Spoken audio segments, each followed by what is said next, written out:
Assalamualaikum warahmatullahi wabarakatuh. Selamat pagi. Perkenalkan, nama saya Adinda Permatahati dari kelas 1C D3 Akuntansi, absen 1. Di sini saya akan menjawab beberapa pertanyaan dari dosen saya dengan mata kuliah Bank dan Lembaga Bukan Bank.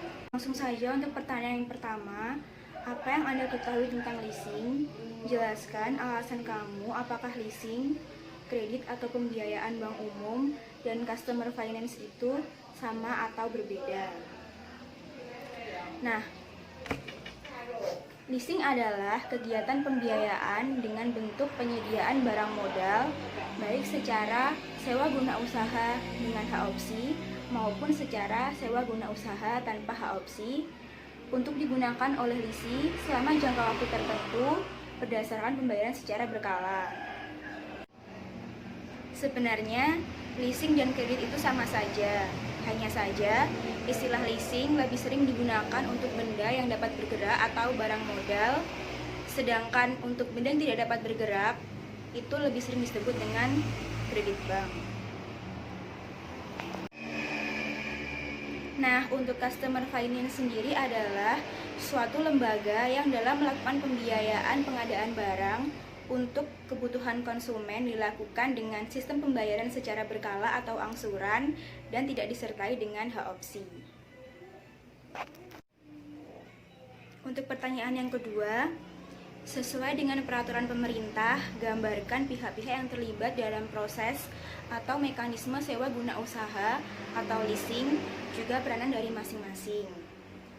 Yang pertama ada leaser. Leaser itu membiayai keinginan nasabah. Yang kedua ada lisi. Lisi yaitu nasabah yang mengajukan leasing. Yang ketiga ada supplier. Supplier yaitu menyediakan barang yang akan dileasingkan. Yang keempat ada asuransi, yaitu perusahaan yang menanggung resiko perjanjian antara lisi dengan leaser. Yang kelima ada bank atau kreditor, yaitu penyedia barang pada leaser diperoleh dari kredit bank. Yang ketiga, uraikan secara lengkap persyaratan dan prosedur permohonan sewa guna usaha atau leasing. Prosesnya atau mekanismenya yang pertama, leasing menghubungi pemasok untuk memilih dan menentukan jenis barang. Yang kedua, leasing melakukan negosiasi dengan leaser mengenai kebutuhan pembiayaan barang modal. Yang ketiga, leaser mengirimkan letter of offer kepada lisi untuk ditandatangani oleh lisi dan kemudian dikembalikan kepada leaser. Kemudian penandatanganan kontrak dengan leasing. Yang keempat, pengiriman order beli kepada pemasok disertai instruksi pengiriman barang kepada lisi. Yang kelima, pengiriman barang dan pengecekan barang oleh lisi. Yang keenam, penyerahan dokumen oleh pemasok kepada leaser. Yang ketujuh, pembayaran oleh leaser kepada pemasok. Yang kedelapan, pembayaran sewa secara berkala oleh lisi kepada leaser.